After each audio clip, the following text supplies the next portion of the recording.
오늘 하나님이 주신 말씀은 마태복음 5장 27절부터 29절까지 다시 보겠습니다. 또 가늠하지 말라 하였거늘 것을 너희가 들었으나 나는 너희에게 이르노니 음욕을 품고 여자를 보는 자마다 마음에 이미 가늠하였느니라. 만일 네 오른 눈이 너를 실족하게 하거든 빼어내버리라. 네 백체 중에 하나가 없어지고 온몸이 지옥에 던져지지 않는 것이 유익하며. 아멘. 이번 주 내내 같은 패턴이었어요. 오늘까지 산상수훈을 쭉 따라왔잖아요. 율법이 외면을 다뤘다면 예수님은 내면을 보세요. 살인, 분노, 그리고 오늘 간음. 이게 마음의 음욕. 예수님이 내면으로 점점 깊이 들어가시는 거예요. 오늘 이 세 가지 함께 살펴보겠습니다. 마음, 끊어냄, 그리고 예수님의 사랑. 이 세 가지가 하나로 연결돼요. 예수님이 우리의 마음을 얼마나 소중히 여기는지 그 사랑의 깊이로 한번 들어가 보겠어요. 27절과 28절이요. 또 간음하지 말라 하였거늘 너희가 들었으나 나는 너희에게 이르노니 음욕을 품고 여자를 보는 자마다 마음에 이미 간음하였느니라. 율법은 행동을 금했어요. 그런데 예수님은 마음까지 보세요. 여기서 중요한 구분이 있습니다. 눈에 무언가가 들어오는 것은 막을 수 없어요. 그건 죄가 아니에요. 그런데 음욕을 품는 것은 선택이에요. 계속 바라보고 마음에 담아두는 것. 여러분, 그게 문제라는 겁니다. 이게 적용되는 게 이 본문만의 주제만이 아닙니다. 분노도, 걱정도, 두려움도, 욕심도 다 눈이 어디를 향해 있느냐에 달려 있어요.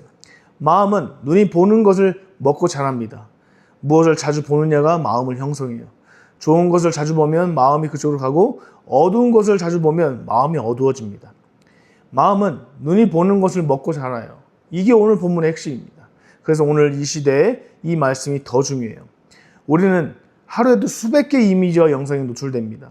그 모든 것이 우리 마음에 영향을 주고 있어요. 예수님이 2000년 전에 이미 이걸 경고하신 거예요. 그래서 욥기 31장 1절에 이렇게 고백합니다. 나는 내 눈과 약속하였나니 어찌 처녀에게 주목하랴. 욥은 눈과 약속을 했어요. 무엇을 보고 무엇을 보지 않을지를 미리 결정한 거예요. 그게 마음을 지키는 방법이에요. 사전에 결정하는 거예요. 상황에 닥쳐서 결정은 늦습니다. 미리 방향을 정해두는 게 지혜입니다. 마음을 지키려면 먼저 눈을 지켜야 될 줄 믿습니다. 29절과 30절입니다. 만일 네 오른 눈이 너로 실족하게 하거든 빼어내 버리라.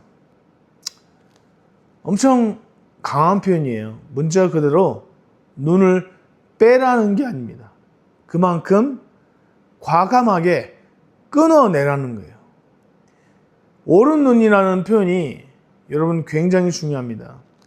당시 이제 교회서를 보면 오른쪽이 더 소중한 쪽으로 뜻했어요. 가장 귀한 건 그것조차도 죄를 위해 쓴다면 끊어버리라는 거예요. 오늘 이게 우리한테 적용되면 뭐가 있을까요? 스마트폰일 수가 있어요. 유튜브 알고리즘일 수가 있습니다. 어떤 콘텐츠나 어떤 관계일 수가 있어요. 내 마음을 잘못된 방향으로 계속 이끄는 것들, 그걸 과감하게 잘라낼 수 있어야 될 줄 믿습니다. 아깝다는 마음이 들 수 있어요. 그런데 예수님이 말씀하세요. 온 몸이 지옥에 던져지는 것보다 낫다고. 죄는 항상 이렇게 작은 것부터 시작합니다. 그냥 한 번만, 그냥 이 정도는 괜찮아. 근데 그게 쌓이면 결국 마음 전체를 흔들어요. 예수님이 초기에 뿌리가 되기 전에 끊으라고 하신 게 이거예요. 그 결단이 쉽지 않아요. 근데 기억하세요. 이거 내 힘으로 하는 게 아니에요. 예수님이 함께 하시기에 가능합니다. 아깝고 익숙하고 또 보고 싶어지는. 그런데 예수님이 말씀하세요. 그 아까움보다 소중한 게 있다고. 바로 우리의 마음입니다. 이게 판단이 아니에요. 우리를 지키려는 거예요. 예수님이 우리의 마음을 소중하게 여기시기 때문에 그렇습니다. 31절과 32절에서 이혼 이야기가 나와요. 누구든지 아내를 버리려거든 이혼 증서를 줄 것이라 하였으나 나는 너희에게 이르노니 음행한 이유 없이 아내를 버리면 이는 그 여자로 간음하게 함이요. 당시 유대 사회에서 이혼은 남자 마음대로였어요. 신명기 24장 1절에 수치되는 일이 있으면 이혼 증서를 줄 수 있다고 했거든요. 그 수치되는 일의 해석이 너무 넓었어요. 음식이 마음에 안 든다, 더 마음에 드는 사람이 생겼다, 이런 이유로 이혼했어요. 조금만 마음에 안 들면 이혼 증서를 줬어요. 여성은 아무런 권리가 없었어요. 예수님이 그 관행을 막으시는 거예요. 여기서 예수님이 여성을 보호하시는 거예요. 결혼은 하나님이 맺어주신 언약인 줄 믿습니다. 가볍게 파기할 수 없어요. 창세기 2장에서 하나님이 직접 맺어주셨잖아요. 결혼은 하나님이 만드신 제도예요. 그 안에 엄청난 의미가 담겨 있습니다. 그 언약의 신성함을 예수님이 회복시키는 거예요. 예수님은 우리를 절대 버리지 않으세요. 히브리서 13장 5절에 이렇게 말합니다. 내가 결코 너희를 버리지 아니하고 너희를 떠나지 아니하리라. 우리가 실망을 드려도 예수님을 배신해도 예수님은 우리의 언약을 파기하지 않으세요. 그 사랑이 오늘 우리를 여기 있게 만들었어요. 이 예배 자리에 있는 게 우연이 아닙니다. 예수님이 우리를 이 자리로 부르신 거예요. 예수님이 먼저 우리를 바라보고 계세요. 우리가 예수님을 찾기 전에 예수님이 이미 우리를 찾고 계셨어요.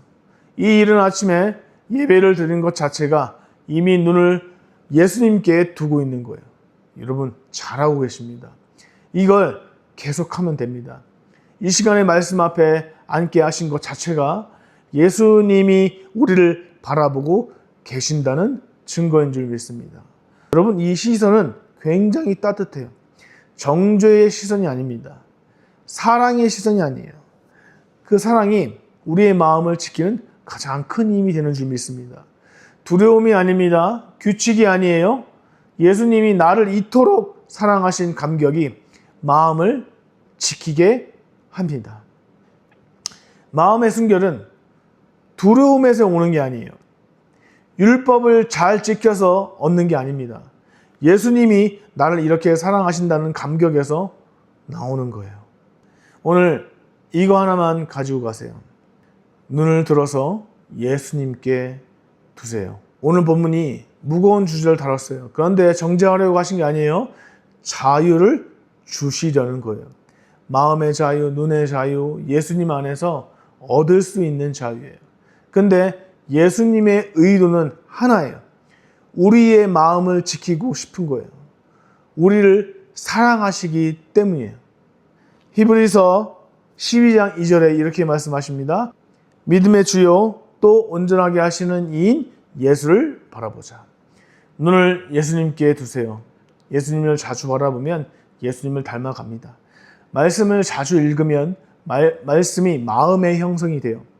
예배를 자주 드리면 예배가 삶을 바꿉니다. 이게 영적 훈련이에요. 한 번에 되는 게 아니에요. 매일 눈의 방향을 예수님께 돌리는 훈련이에요. 오늘 내 눈이 지금 어디를 향하고 있는지 한번 돌아보세요. 휴대폰을 가장 자주 보고 있어요? SNS를 가장 자주 보고 있어요? 아니면 말씀을 가장 자주 보고 있어요?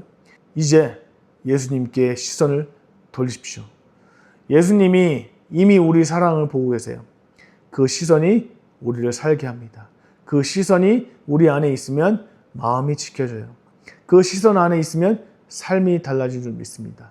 오늘 그 예수님의 시선이 우리 안에 머무세요. 오늘 그 예수님의 시선이 우리 안에 머물길 바랍니다. 이번 한 주 산성수를 함께 걸어왔어요. 예수님 우리 마음을 얼마나 소중히 여기시는지 조금 더 알게 됐기를 바라겠고요. 오늘도 예수님을 바로 보시길 바랍니다. 기도하겠습니다. 주님, 오늘 말씀 앞에 섰습니다. 눈을 어디에 두었느냐가 마음에 결정한다는 것. 오늘부터 예수님을 더 바라보게 하옵소서. 우리도 우리를 절대 버리지 않으시는 그 사랑이 우리의 삶을 붙들게 하옵소서. 예수님의 이름으로 기도드립니다. 아멘.